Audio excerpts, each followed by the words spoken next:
Have you heard of NLP, and are you wondering how that could help you succeed at your job?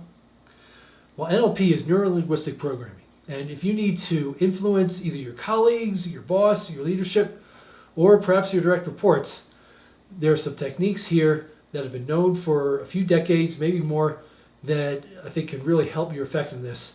And while it's not a cure-all, it can really increase your ability to influence. And in systems engineering, particularly if we're in systems engineering management, most of our job is influencing and trying to steer and persuading people to take requirements on, and the list goes on. Now, the key word here is rapport. We want to build rapport because at the end of the day, we want to have connection with people to the point where we can persuade them of our point of view or persuade them to a certain action path. Now, you'll hear different terms with NLP. There's mirroring, and mirroring is where you are maybe sitting across the table from someone and your body position, your head position, it mirrors what they see. So it's almost like they're looking in a mirror at you to where they subconsciously see a reflection of themselves. Now, you need to be a little careful here. It can't be robotic or just parroting. I mean, that'd be obvious, but just very subtly, sometimes I'll put my head up here, or if they have their hands back, I might wait, 10, 20 seconds and well, do this or maybe do this as well.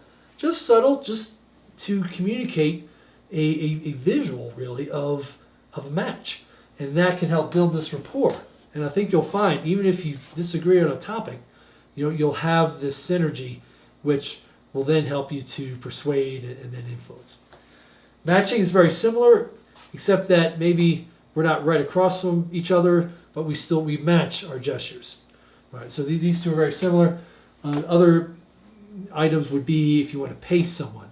So like if I'm talking to someone who speaks a little slower, I'll slow down my tonality and my tempo to match.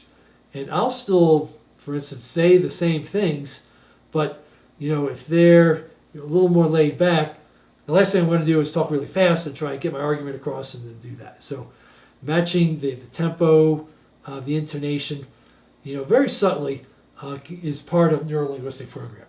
And NLP, it goes back to survival instincts about who was part of the tribe and who was not part of the tribe. And I don't know the science behind it, but I believe it goes back to the brainstem.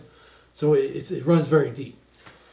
The other part from NLP that I keep in mind and I think will help you in again, building rapport to persuade, which is the whole point, is looking at modality. Now, what is modality? It's almost like a radio station. People use this analogy. You tune the dial, and you're not going to hear the music unless you're on the right channel. Well, it's the same thing for people. A lot of us, most of us, again, don't quote me on the science, we fall into either a visual preference. Now, we all have many different things, but either a visual preference, auditory, we need to hear things, kinesthetic, we need to grasp it, we need hands-on. And then there are a few others out there. Some would say more of a digital mode where it's very analytical and that they need the data. Different ways to describe it, but basically the visual modality, you'll be able to hear language like, I can't see that working, or, I'm looking for the right path forward. Well, if I hear that from someone, I know they're probably visual.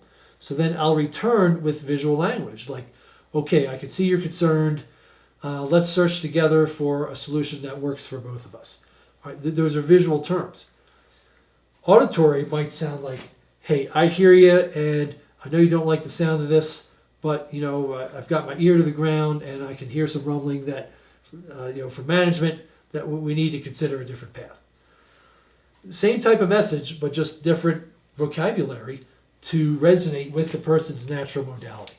And then for kinesthetic, I might use words like, feel and grasp and get my hands around, or I'm trying to wrap my head around, or let's feel our way forward, or, this resonates with me in the body or something. I may not use that one, but just something that involves kinesthetic or touching or grasping.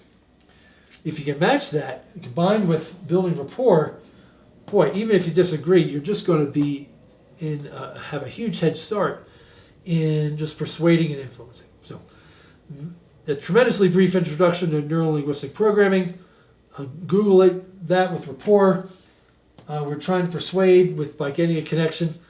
Sometimes if you feel you've lost rapport, then if it were me, I would try and rebuild it first before I continued with my persuasive argument or my request. Message me below if you're interested, if you like it, you disagree, feel I left something out. I'd love to hear from you. Also, I'll see you in the next tip.